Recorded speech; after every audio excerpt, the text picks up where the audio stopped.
শেষ মিনিট, একটা ভুল পাস, বলটা পৌঁছে যায় প্রতিপক্ষের পায়ে, শট, গোল, স্তব্ধ ফ্রান্স। বুলগেরিয়ার সেই আঘাতে ভেঙে যায় স্বপ্ন। 1994 বিশ্বকাপে আর যাওয়া হলো না। এর আগেও একই ব্যর্থতা, 1990 ফিফা ওয়ার্ল্ড কাপ, সেখানেও জায়গা হয়নি। টানা 2 বিশ্বকাপ, শূন্য উপস্থিতি। একটা বড় ফুটবল দেশ, কিন্তু মঞ্চে নেই। প্রশ্ন তখন একটাই, ফ্রান্স কি শেষ?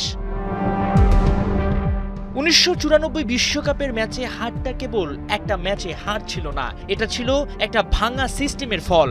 মিশেল প্লাতিনি এর যুগ শেষ হয়ে গেছে, কিন্তু তার পরের প্রজন্ম সেভাবে তৈরি হয়নি। দেশ জুড়ে প্রতিভা ছিল, কিন্তু তাদের গড়ে তোলার কোনো সঠিক রাস্তা ছিল না। একাডেমি ছড়ানো ছিটানো, পরিকল্পনা দুর্বল, কোচ বদল হচ্ছিল বারবার। ফ্রান্সের কোনো ফুটবল পরিচয় ছিল না। সবচেয়ে বড় কথা, তারকা তৈরির ধারাবাহিকতা ভেঙে গিয়েছিল। এই ব্যর্থতা ফরাসিদের একটাই শিক্ষা দেয়, প্রতিভা থাকলেই হয় না, সিস্টেম লাগে। তাই শুরু হয় নীরব বিপ্লব, তৈরি হয় ক্লেয়ার ফন্টেইন। এটা শুধু একটা একাডেমি না, এটা ফ্রান্সের ফুটবলের নতুন জন্মস্থান। শিশু বয়স থেকে খেলোয়াড়দের শেখানো হয় technique, discipline, team mentality. Coach এমেজাকে একটা সাহসী সিদ্ধান্ত নেন, স্টার খোঁজা নয়, স্টার তৈরি করাতে ফোকাসড। এই ফিলোসফিতে তৈরি হয় ব্যালেন্স টিম, ডিফেন্স শক্ত, মিডফিল্ড বুদ্ধিমান, আর সামনে একজন শিল্পী, জিনেদিন জিদান।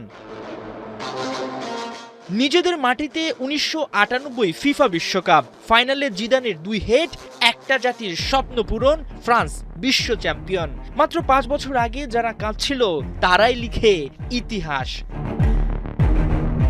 চ্যাম্পিয়ন হয়ে ফ্রান্স ততদিনে বুঝে গেছে এটা কোনো অলৌকিক ঘটনা না, এটা একটা সিস্টেমের ফল, যে সিস্টেমকে দিনকে দিন আরো ধারালো করেছে তারা। ফলাফল একটার পর একটা প্রজন্ম, Thierry Henry, Kylian Mbappe. France এখন তারকা খোঁজে না, তারা তারকা তৈরি করে। আধুনিক ফ্রান্সের কোচ দিদিয়ে দেশম সেই ধারাবাহিকতা ধরে রেখেছেন। 2018 ফিফা ওয়ার্ল্ড কাপ ছিনিয়ে নিয়েছেন, 2022 দলকে রানার্স আপ করেছেন। তাতে একটা ব্যাপার স্পষ্ট, তাদের স্কোয়াড কতটা বিশ্বমানের, কতটা গোছালো। 2018, 22, এবার 2026, বিশ্বের জায়ান্টগুলোর কাছে বড় থ্রেট ফ্রান্স। আধুনিক ফুটবল, দুর্দান্ত সব ট্যালেন্ট, ফরাসিদের ভিত পাহাড়ের মতোই। চ্যাম্পিয়ন হবার রেসে বড় নাম কিলিয়ান এমবাপের ফ্রান্সকে তাই হেলাফেলা করার কোনো সুযোগ নাই, কেননা তারা গড়ে উঠেছে হারের শোককে শক্তিতে রূপ দিয়ে। যে হারের বেদনা 1990, 1994 ছিল, তারপরেই কামব্যাক, চ্যাম্পিয়ন। 2018-তে চ্যাম্পিয়ন, 22-এ ফাইনালে হার। এ ফ্রান্স যে আসছে বিপদ সংকেত নিয়ে, তাকে নতুন করে বলার প্রয়োজন আছে কি? হাসান সজীব, 71।